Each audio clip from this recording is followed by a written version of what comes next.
Hello friends, இன்றைக்கி ரொம்ப ஹாப்பியான மூமெண்ட் என்னன்னு பார்த்தீங்கன்னா, லாஸ்ட் இயர் ஜூன் மாதம் 2ஆம் தேதி நானும் கார்த்தியும் வந்து கிழங்கு வாங்குறதுக்காக பக்கத்தில் இருந்த ஒரு தோட்டத்துக்கு போனோம். போயிட்டு வரும்போது 2 கிலோ கிழங்கு வாங்கிட்டு 2 குச்சி எடுத்துகிட்டு வந்தோம். அதுக்கப்புறம் அதை வைக்கலான்னு சொல்லி கார்த்தியும் நானும் பேசிட்டு, அதுதான் ஃபஸ்ட்டு நம்ம வீட்டில் வந்து செடியாக நாங்கள் வச்சது அந்த இடத்துல. அதுக்கப்புறம் கார்த்தி ரொம்ப ஆர்வமாக இருந்தான். நானும் கார்த்தியும் சேர்ந்து தான், அவரும் கொஞ்சம் ஹெல்ப் பண்ணார். 3 பேரும் சேர்ந்து அந்த இடத்துல வச்சோம். ஆனால் நிறைய குச்சி வச்சோம். 2 குச்சை ஒரு 10, 15 குச்சா இது பண்ணி ஒரு லைன் ஃபுல்லாக ஒரு 8 குச்சி வச்சோம். இன்னொரு பக்கம் ஒரு 4, 5 வச்சோம். மறுபடியும் இன்னொரு இடத்துல ஒரு 2 வச்சோம். அதுக்கப்புறம் ஒரு இடத்துல எங்கெங்கெல்லாம் மண் நல்லா இருக்குன்னு பார்க்குறதுக்கு தோணுதோ அந்த இடத்தெல்லாம் வச்சோம். ஒரு 20 குச்சி மேலே வச்சோம். பட் ஆனால் இந்த மண் சரியில்லை, வராது. சப்போஸ் இருந்தாலும் ரொம்ப ஆர்வமாக இருந்துச்சு. அதனால் ஃபஸ்ட்டு இந்த குச்சி செடியை தான் நாங்கள் நட்டு வச்சோம். கரெக்டாக ஜூன் 2ஆம் தேதி தான் இது வந்து நாங்கள் நட்டு வச்சோம் போன வருஷம்.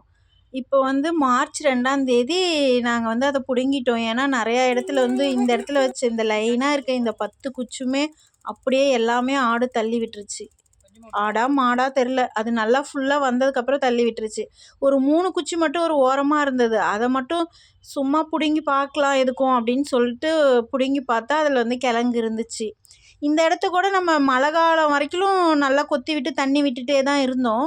மழை காலம் கண்டினியூவாக மழை வர ஆரம்பித்ததுக்கப்புறம் அதை நம்ம விட்டுட்டோம். பட் இப்போ பார்த்தோன்னா குச்சி சின்னதாக தான் இருந்துச்சு. ஆனால் கிழங்கு பார்த்திங்கன்னா ஒரு 2 கிலோவுக்கு மேலே இருக்கும் கிழங்கு.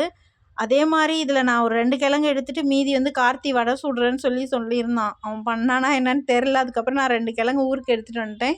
வந்ததுக்கப்புறம் நான் அதை வேக வச்சு பார்த்தேன். செம்ம டேஸ்ட்டு. ஏதோ பால் கிழங்குன்னு சொல்லுவாங்கள்ல, அந்த மாதிரி பயங்கர டேஸ்ட்டு. 9 மாதத்துக்கு அப்புறம் நமக்கு வந்து இந்த கிழங்கு வந்து கிடச்சிருக்கு. இதுதான் நம்மளோட ஃபஸ்ட்டு விவசாயம் பண்ணது. சும்மா ஒரு மூலதனமே இல்லை, ஒரு ஆசையால் வச்சது தான். ஆனால் அதுக்கு ஒரு நல்ல பலன் கிடச்சிருக்கு.